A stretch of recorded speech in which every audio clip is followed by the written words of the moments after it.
ফিতন সংক্রান্ত যত অধ্যায় পড়বেন, ফিতন সংক্রান্ত যত ইমামগণ কিতাব লিখেছেন, ইমাম বুখারী উস্তাদ, ইমাম মুআইদ ইবনে হাম্মাদ আল-মারওয়াজি কিতাবুল ফিতন লিখেছেন, ইমাম ইমাদুদ্দিন ইবনে কাসির রাহিমাহুল্লাহ সারা দুনিয়া বিখ্যাত মুহাদ্দিস মুফাসসির, তিনি কিতাব লিখেছেন আল ফিতন ওয়াল মালাহিম। সব কিতাবে দেখবেন আশরাতুস সাআ এর এক নম্বর আলামত বর্ণনা করতে গিয়ে সব কিতাবে পাবেন নবী করিম সাল্লাল্লাহু আলাইহি ওয়াসাল্লাম বলেছেন লাম তাকুমাস সাআ হাত্তা তুরফা'আল ইলম। এই হাদিসের ব্যাখ্যা করার আগে আমি আপনাদেরকে শুধু একটা জিনিস বুঝাই, এই জিনিসটা বুঝলে হাদিস বুঝবেন। এটা বলে আমি আপনাদের ধৈর্য পরীক্ষা নেব না, আপনারা বড় বড় আলেমের বয়ান শুনবেন।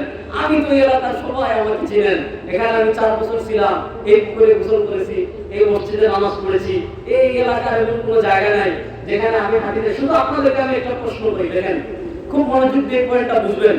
নবী করিম সাল্লাল্লাহু আলাইহি ওয়াসাল্লাম দুনিয়া থেকে বিদায় নিয়েছেন 11 হিজরিতে, আর আজকে 1445 হিজরি, 1445 হিজরি রবিউল জুমাদাল আখিরা, জুমাদাল আখিরাতে আপনি শাহবাগ মাদ্রাসার মাঠে বসে কোরআনের কথা শুনছেন, হাদিসের কথা শুনছেন, আকীদার কথা শুনছেন, ঈমানের কথা শুনছেন।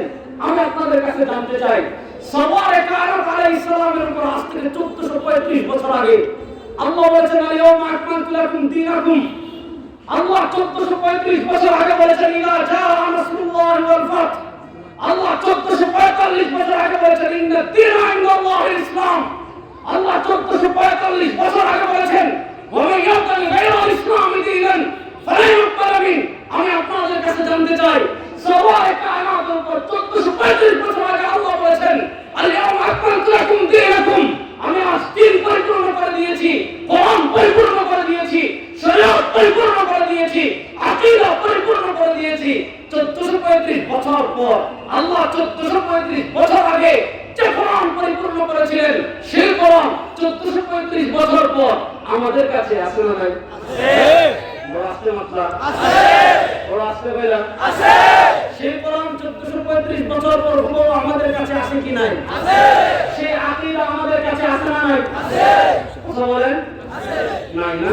আছে। আছে না নাই? মাত্র না আছে। সেই শরীয়ত আমাদের কাছে আছে না নাই? আছে। প্রশ্ন হলো 1400 বছর পর দিয়ে খুব মনোযোগ পয়েন্টটা বুঝেন। আপনি এখান থেকে এটা সিলেট মাত্র 70 কিলোমিটার।